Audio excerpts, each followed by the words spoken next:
Hello बच्चों।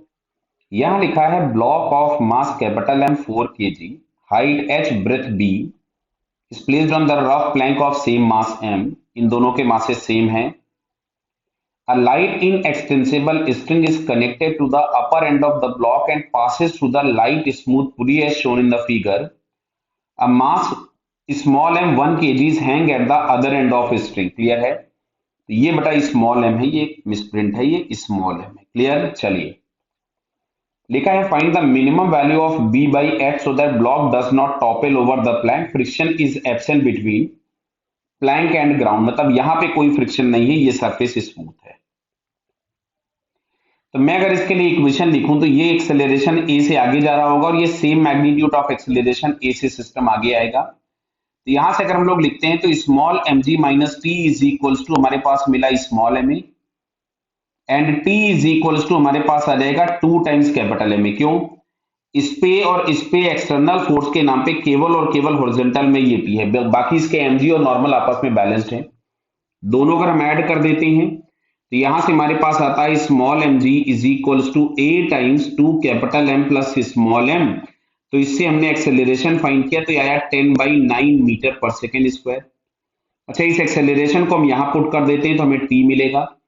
तो T is equals to मिलेगा 2 इंटू एम इंटू ए और ए था 10/9। तो फाइनली हम लोगों के पास जो टेंशन है वो आ गया 80/9 न्यूटन।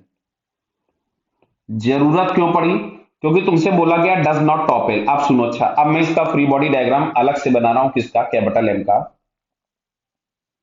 ये जो ऊपर की तरफ में ब्लॉक प्लेस किया था इसका मैं फ्री बॉडी डायग्राम बना रहा हूं केवल। तो इसका एमजी सेंटर से एक्ट हो रहा होगा। अब देखो यहां कहीं से एक टेंशन टी लग रहा है और फ्रिक्शन इस पे लग रहा होगा पीछे की तरफ में। अगर हम इसकी बात करें तो इस पे फ्रिक्शन पीछे लग रहा होगा। अच्छा, जस्ट बिफोर टॉपलिंग ये हम लोगों को पता है कि नॉर्मल रिएक्शन शिफ्ट होते होते एज पे आ जाएगा टॉपलिंग के जस्ट पहले। तो अगर हम इस वाले पॉइंट के अबाउट टॉर्क निकालें तो जो टी है वो इसको इधर घुमाना चाहता है जबकि एमजी इसको इधर घुमाना चाहता है। टॉपलिंग अगर नहीं हो रही तो दोनों के टॉर्क जस्ट आपस में क्या होंगे? बैलेंस्ड। क्लियर है? तो अब अगर हम देखें तो इस एक्सिस से ये जो परपेंडिकुलर डिस्टेंस ये मिल रहा है दैट इज b/2 और टेंशन पे जो परपेंडिकुलर डिस्टेंस हम लोगों को मिल रहा है दैट इज h। तो जो टेंशन का टॉर्क होगा वो हम लिखेंगे T into H is equals to M G into b/2 और आपसे पूछा गया है मिनिमम वैल्यू ऑफ b/h।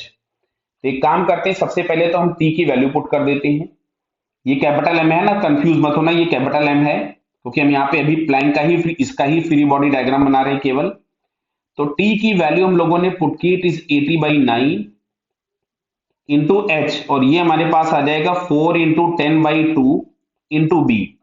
तो इससे जीरो उड़ा दीजिए, इससे इसको 2 कर दीजिए, इससे इसको 4 कर दीजिए। देख लीजिएगा कुछ गड़बड़ तो नहीं हुआ। अब यहां से हमसे पूछा गया था b/h, तो b/h फिलहाल हम लोगों को मिल रहा है 4/9। क्या क्लियर है बेटा? आराम से देख लो, 4/9 जो कि हम लोगों को सेकेंड ऑप्शन में दिया हुआ है। क्लियर? क्लियर हो गया ना बेटा? तो टॉपलिंग के टाइम पे नॉर्मल खसकते खसकते शिफ्ट होते होते एज पे आ जाता है और हम लोग उस एज के about he most of the question में टॉर्क निकालते हैं और टॉर्क को बैलेंस कर देते हैं। तो इससे हम लोगों को सेकेंड ऑप्शन फाइनली करेक्ट मिल रहा है। क्लियर बेटा? Okay, all the best.